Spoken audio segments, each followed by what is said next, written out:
Buenos días, hermanos.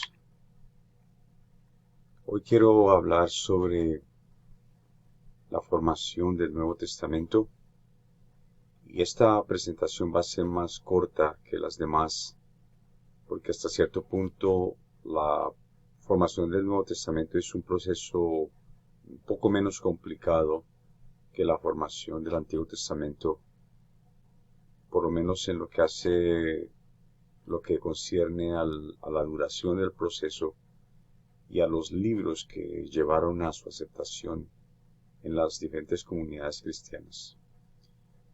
Con esto terminamos entonces el trayecto, el viaje por la cuestión de cómo se formó el canon de las Sagradas Escrituras. Entonces ahora hacemos referencia al Nuevo Testamento.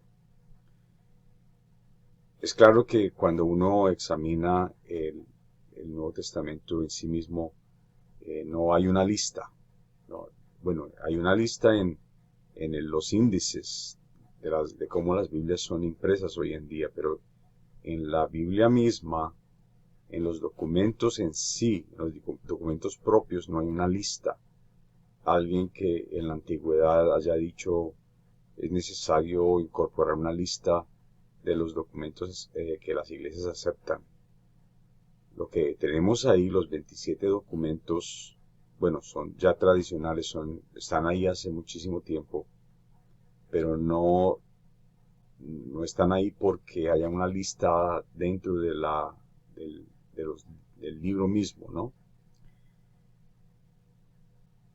Así como ocurrió con el Antiguo Testamento, la formación del Nuevo Testamento fue un proceso muy largo y despacioso, a pesar de que no fue tan largo como el proceso de la formación del Antiguo Testamento. De todas maneras, fue un proceso largo.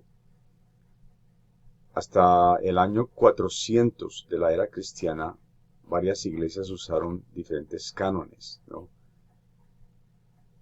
Entonces podemos, por ejemplo, hablar de cómo se formaron los evangelios.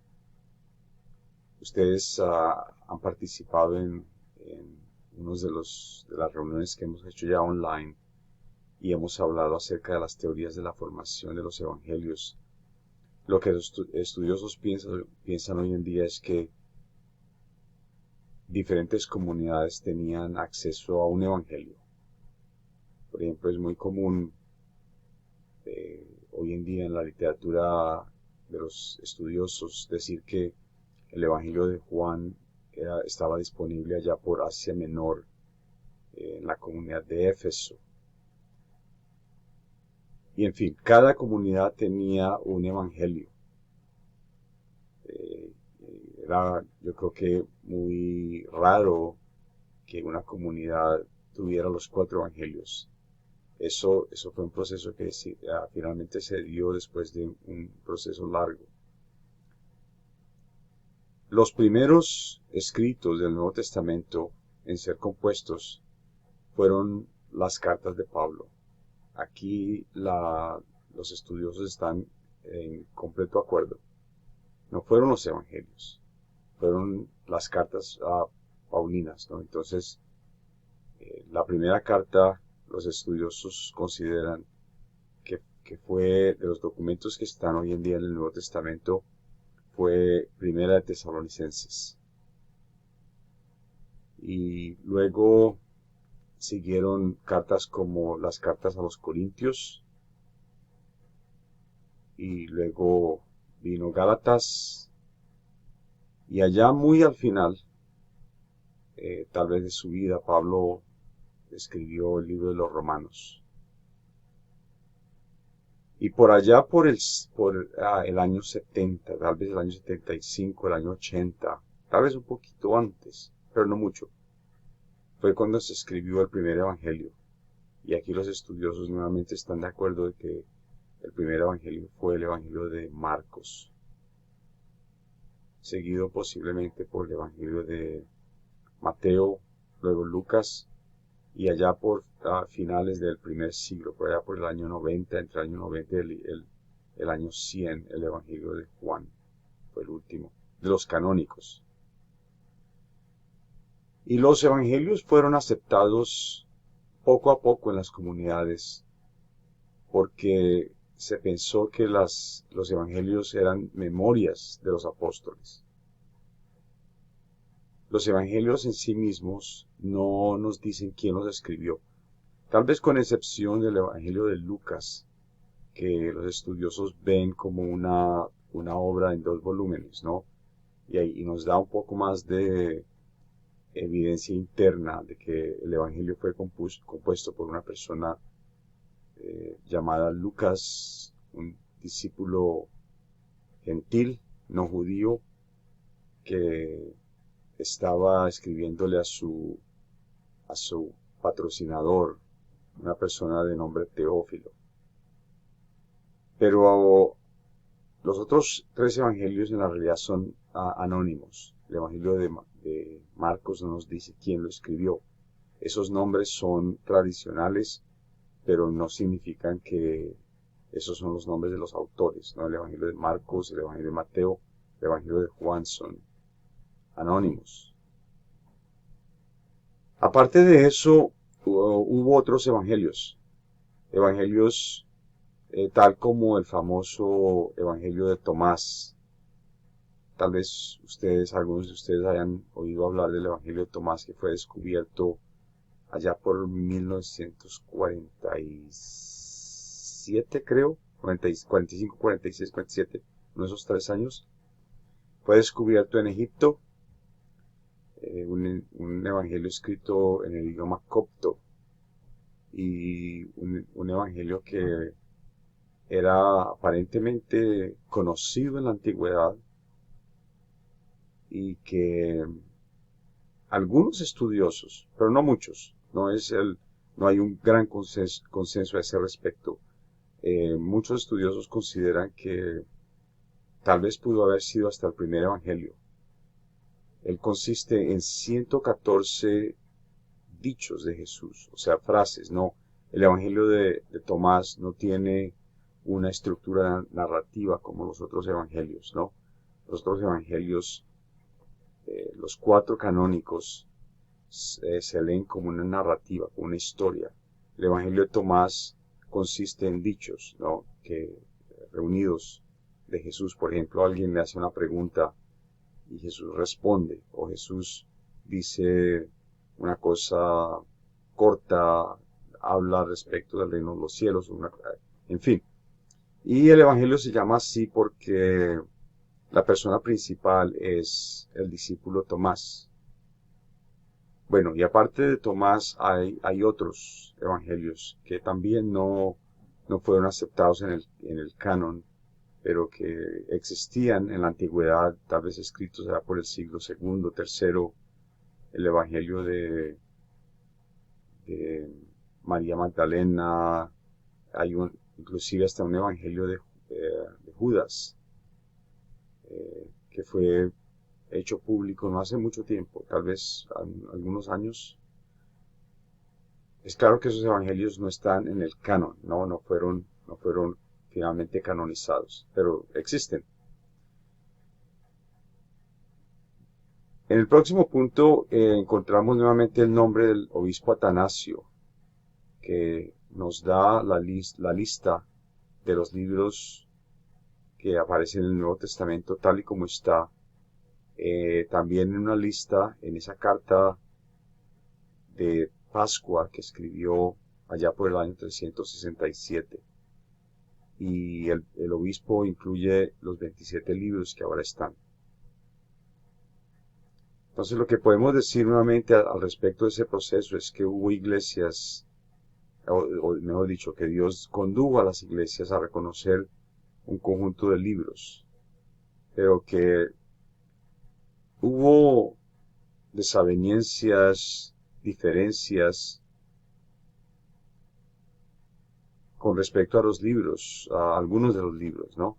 Que se conocen de hecho como antilegómena, o sea, contradichos. Y aquí podemos mencionar entonces el libro de Hebreos, el libro de Santiago, la segunda carta de Pedro, el libro de Judas y el libro de Apocalipsis.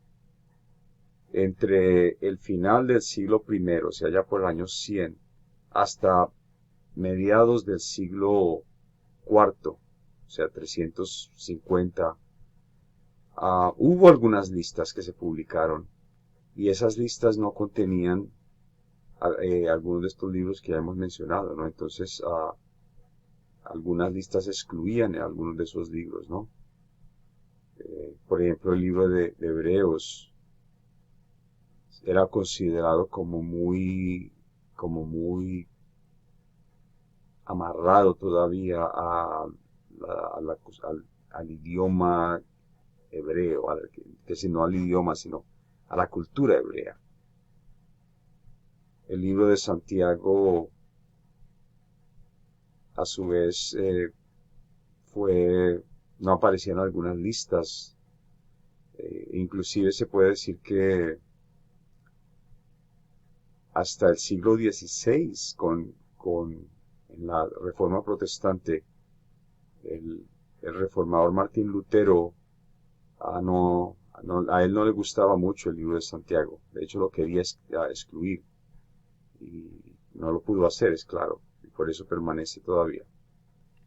El libro de Apocalipsis, que es un favorito de mucha gente hoy en día, es un libro que casi no sobrevive a la antigüedad, porque había mucha gente a la que no le gustaba sus visiones.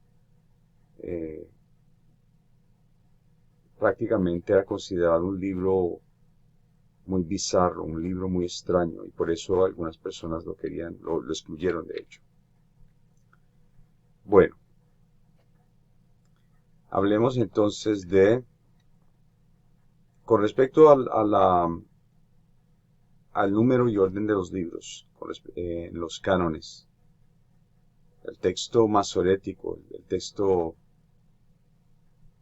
de la Biblia hebrea, tiene 39 libros. La Septuaginta tiene 14 más, ¿no? Y la Vulgata, estamos hablando del Antiguo Testamento, la Vulgata tiene 46 libros, es decir, 39 que son los que están en la Biblia hebrea, y la Vulgata de Jerónimo incluyó 7 libros de esos libros sacados de la Septuaginta. Con respecto al Nuevo Testamento, como dijimos antes, había algunos libros que tuvieron dificultades en ser finalmente incluidos. Había otros libros que los cristianos antiguos usaban que finalmente no fueron incluidos en el Nuevo Testamento. Por ejemplo, un libro muy bello que se llama la Didache, que significa la enseñanza. A veces se conoce como la enseñanza de los 12 apóstoles. Es un libro bellísimo que nos da una visión de las prácticas de los primeros cristianos. Por ejemplo, con respecto a la comunión, ¿no? A la hospitalidad, y en fin, es un libro muy bello que yo les recomiendo a ustedes que lo lean cuando tengan oportunidad. También está el llamado Pastor de Hermas, el libro de los jubileos, un libro que no tengo aquí en la diapositiva, pero que también fue usado por los primeros cristianos. De hecho, está citado en el Nuevo Testamento, es el libro de Enoc. Entonces los primeros cristianos usaron algunos de estos libros que finalmente entonces no fueron incluidos.